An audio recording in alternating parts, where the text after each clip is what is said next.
Hi everyone, this is Dr. Anamta Rizvi, your UGC NET English Literature Educator at Study IQ.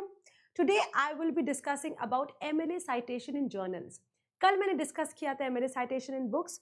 जितने भी students मेरे research papers लिख रहे हैं या PhD में एनरोल्ड हैं या PhD में एनरोल करना चाहते हैं और in fact for UGC net exam में भी ये क्वेश्चंस 100% पूछे जाते हैं जहाँ पे आपसे पूछेंगे MLA citation बुक्स में और जर्नल्स में कैसे होता है.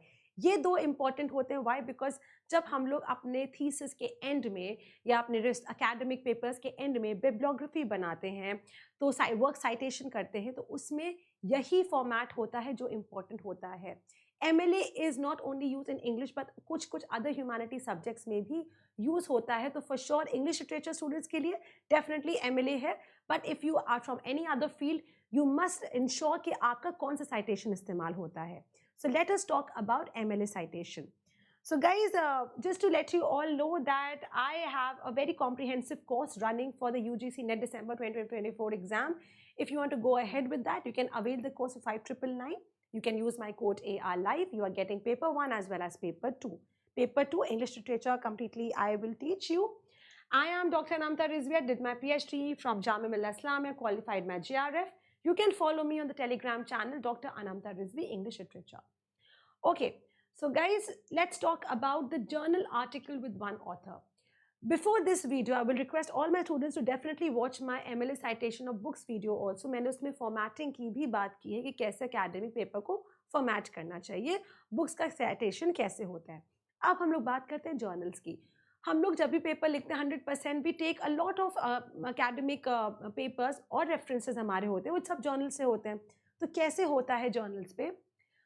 ऑथर का last name very similar to book में भी यही होता है, बुक साइटेशन में भी यही होता है MLA में. फर्स्ट नेम, फिर कॉमा की बात आता है.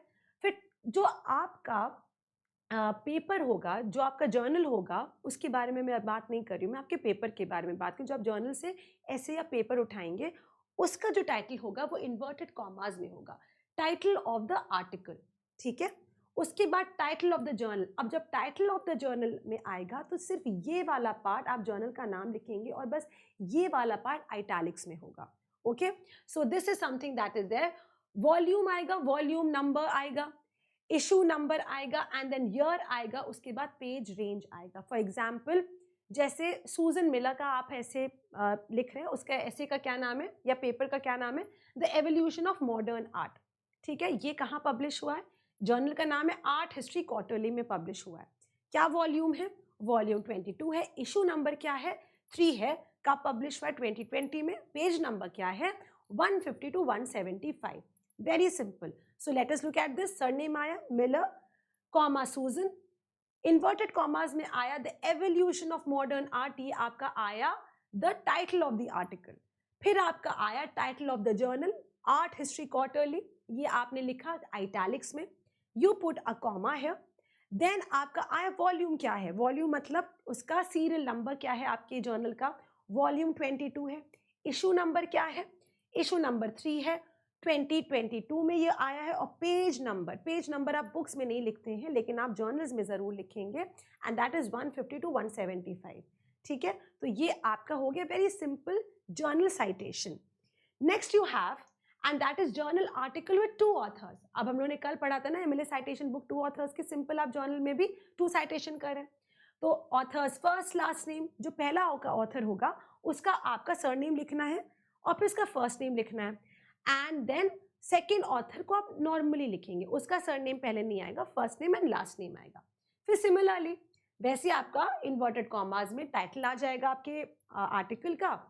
उसके बाद जर्नल का नाम आ जाएगा आइटैलिक्स में, कॉमा, वॉल्यूम नंबर आ जाएगा कि वॉल्यूम कौन सा है, इशू नंबर आ जाएगा, again there is a comma, फिर ईयर आ जाएगा, simple page number. So instead Wilson, James Wilson अगर आपका फर्स्ट ऑथर है तो पहले सरनेम आएगा उनका, Wilson comma James. And Maria Lopez, Maria Lopez का पूरा नाम एज इट इज आ रहा है. This is the first name and last name is this. इसका आपको लास्ट नेम आगे नहीं करना है. कॉमा, आपने आर्टिकल का नाम लिखा social media and youth culture, okay, inverted commas में. फिर आपने लिखा जर्नल ऑफ मॉडर्न सोशियोलॉजी, ये नाम है जर्नल का, तो जो जर्नल का नाम होगा वो आइटैलिक्स में होगा. वॉल्यूम क्या है? वॉल्यूम मतलब 15 वॉल्यूम है. इशू नंबर क्या है? नंबर 4 है. 2019 में ये आया है और पेज नंबर क्या है 321 to 340. This is a very simple, similar to the last journal citation, बस इसमें हमारे 2 authors हैं. Next you have is journal article with 3 or more authors. Similarly आपने ये किया कि आप या तो फिर लिखेंगे सरनेम लिखा आपने क्लार्क हेनरी और या लिखा एट ऑल, या आपके पास एक और ऑप्शन है कि आपने क्लार्क हेनरी लिखा या आपने सारे ऑथर्स के नाम लिख दिए. तो जो पहला आपका ऑथर होगा उसका तो सरनेम आप पहले लिखेंगे और फर्स्ट नेम बाद में लिखेंगे. उसके बाद से जितने भी ऑथर्स होंगे आप सिंपली उनके नाम लिखेंगे. First name comes first and second name come second. Okay, so simple as that.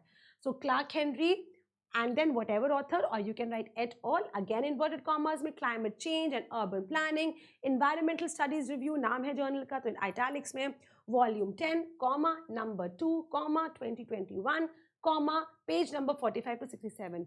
Remember every full stop, every comma in MLA citation means a lot. तो जो भी है आपका MLA citation accordingly चलिएगा, बिल्कुल भी बदलिएगा नहीं इसको. ठीक है, ऐसा नहीं कि कहीं पे भी कॉमा लगा दिए कहीं पे भी फुल स्टॉप लगा दिए, that will be wrong. Online journal कैसे लिखेंगे? अगर मैं कोई ऑनलाइन जर्नल, ये सब जर्नल्स तो हमें प्रिंट में अवेलेबल है, हम बुक से थ्रू पढ़ रहे हैं. ऑनलाइन जर्नल कैसे लिखेंगे? जैसे कि सारा थॉमसन का एक ऐसे है, उन्होंने लिखा है global health policy in the 21st century. Again you are going to talk about this name first, Thomson, Sara J. Okay, उनका नाम आ गया. इन्वर्टेड कॉमर्स में global health policy in the 21st century. Okay, inverted commas, international health journal, comma ये आपने italics में कर दिया. Volume 8 again same thing, comma number 1 same thing आपका आया, फिर कॉमा आया, फिर 2020 आया. अब यहाँ पे आपने लिखा पेज नंबर. पेज नंबर जब लोग प्रिंट वाले जर्नल्स होते हैं जो हम लोग हार्ड कॉपी में पढ़ते हैं, उनका तो आपने बस पेज नंबर पे फुल स्टॉप कर दिया. लेकिन यहाँ पे आप जर्नल का वेबसाइट देंगे, दैट वुड बी जो आपका बार में ऊपर जो बार में आपका पूरा का पूरा URL होगा वो उसको कॉपी कर दिएगा. DOI 10 and whatever it will be the URL, just copy that. Okay, वो आपको समझ आ जाएगा once you are operating that journal. ठीक है, सो online journal article without DOI जो यूज तो आप अगर DOI नहीं मेंशन है तो आप URL यूज करेंगे. कभी कभी DOI पूरा मेंशन होता है बिकॉज सबको पता है कि MLA साइटेशन के लिए ज़रूरत होगी तो DOI वो लोग देख के देते हैं. नहीं मेंशन है तो आप बस लिखेंगे जैसे Garcia MLEL, surname, first name, and then the name of the article, the impact of virtual learning on student engagement, comma education research online, ये आपका नाम है जर्नल का इटैलिक्स में, comma volume 12, again you can write comma over here, 9 number 5, comma 2021, page number लिखा आपने, journal website, पूरा का पूरा आपने URL कॉपी कर दिया. DOI मेंशन तो DOI करेंगे, URL मेंशन तो URL करेंगे. www.educationresearch.com volume 12, whatever will be the URL, you will just copy over here. Okay, so guys, this is your entire MLA citation, special issue of a journal. एक और यहाँ पे आपका special issue है journal के लिए. तो अगर कोई स्पेशल इशू है जर्नल आर्टिकल का, उसको कैसे लिखेंगे आप? जैसे तो आपका सबसे पहले अगेन आया डेविड हापर ने लिखा है, तो अगेन हापर पहले उसका सरनेम आएगा David. Narrative in contemporary cinema, ये आपका नाम आ गया आर्टिकल का. Film studies journal, okay, you are writing about the journal, again in italics. Volume 14 number 1, volume 14 है, इशू क्या है, नंबर 1 है, comma comma, please make sure you are writing the commas right. 2018 again comma and page number 89 to 1810. अगर special issue है you will mention the special issue. Okay, special issue on modern narratives edited by Claire Thomson. Special issue हमेशा special editors आते हैं, एक अलग से कोई editor आता है, तो स्पेशल इशू का आप नाम मेंशन करेंगे और किसने एडिट किया है वो simply you will write special issue on modern narratives. जो भी एडिशन होगा, स्पेशल एडिशन होगा, उसका नाम लिखेंगे, edited by Claire Thompson. Okay, simply you are writing this. Okay, so guys, with this I come to an end with MLA citation in journals.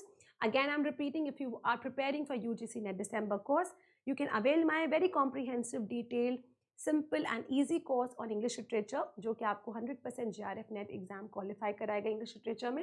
You can use my code AR Live and you can avail the course in 5999. So guys, if you want more such videos कि आपको पता चले, तो do subscribe to the channel, do like the video and let me know if it was beneficial for you. Thank you everyone.